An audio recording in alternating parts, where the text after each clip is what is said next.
for this afternoon is Kurt Squire. He's with the Curriculum of Instructions and one of the co-founders of GLS, Games, Learning, and Society. And he's been doing a lot of really interesting activities on a variety of different fronts, one of them which is mobile technologies. And his title will be something like... Use the one you got. The one you have is better. Mobile media, challenges and opportunities to break barriers in education. So Kurt? Thanks. Great.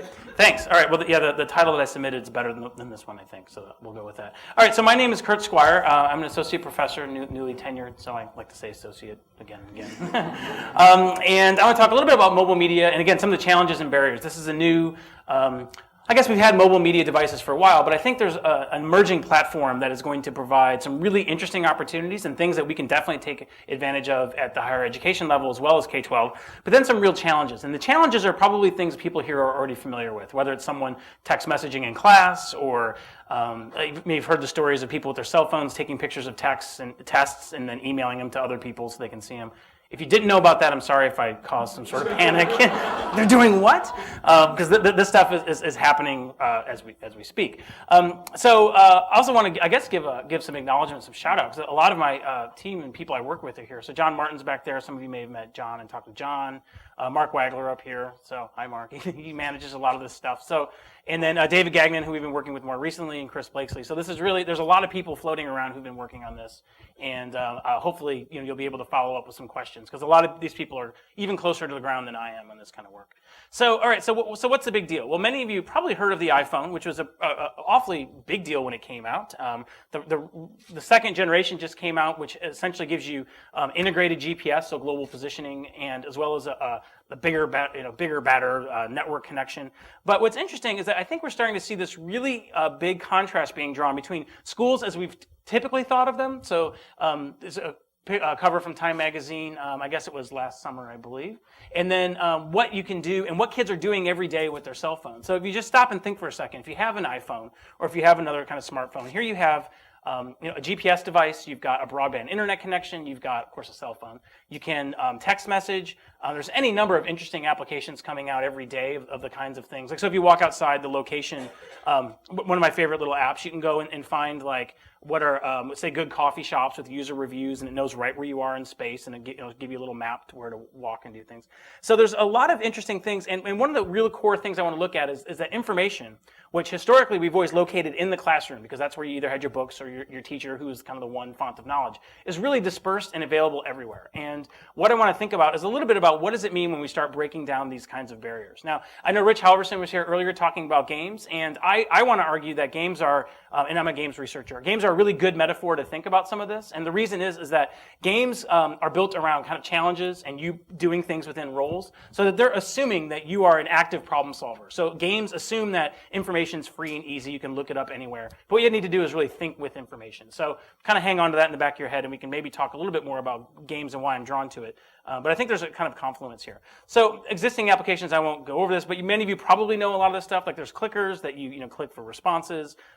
Things like concept mapping tools, where you have people go out and make a concept map, say, on their one individual machine, and then you can link them up and look at your class's concept map, if you will. Participatory simulations, I'm getting those real quick. You can ask me if you're curious about that. And probeware, where you go out into the field and you actually collect data. These are kind of some of the things that are out there today that people are using, mostly within the research space. Now, if you've done research on these, you think, oh, as great as these things are, they actually do have some real big drawbacks. So the screens are small and they're hard to read.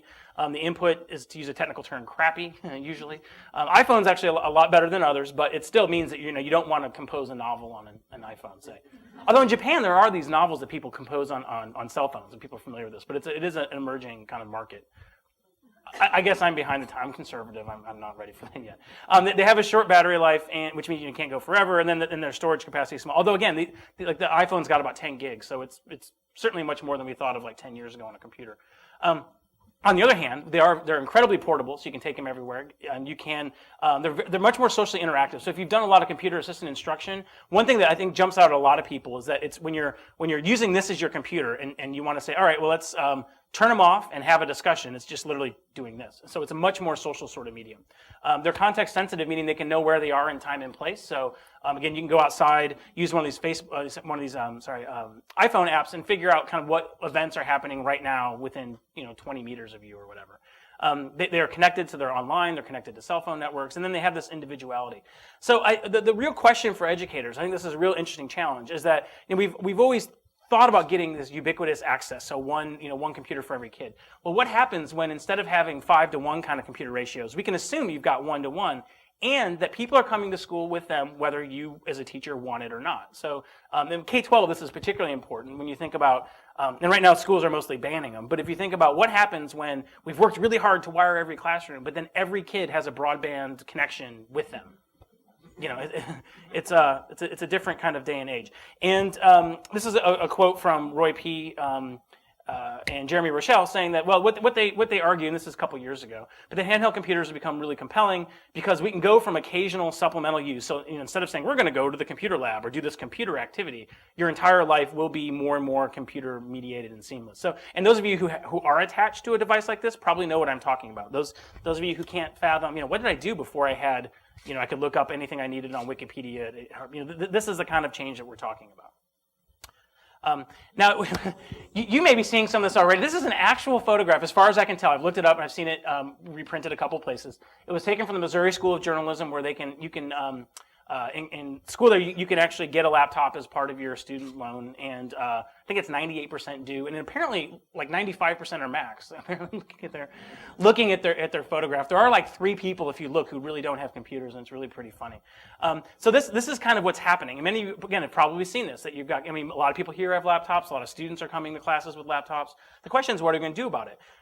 There's a great article in the Chronicle this summer where a law professors, they decided they were going to ban them and get them out of class, which is kind of one option. You can imagine 500 years ago educators saying, we're going to ban books from the academy. We have our one professor who's going to give the answer, and you can't go reading things on your own. To me, it's kind of a similar kind of shift. So you could imagine try banning them, but 100 years from now, 50 years, 10 years from now, do you think people are going to have portable devices that let them look up information and communicate, or do you think they're going to somehow check them at the door and get rid of them? And you can see where I think are.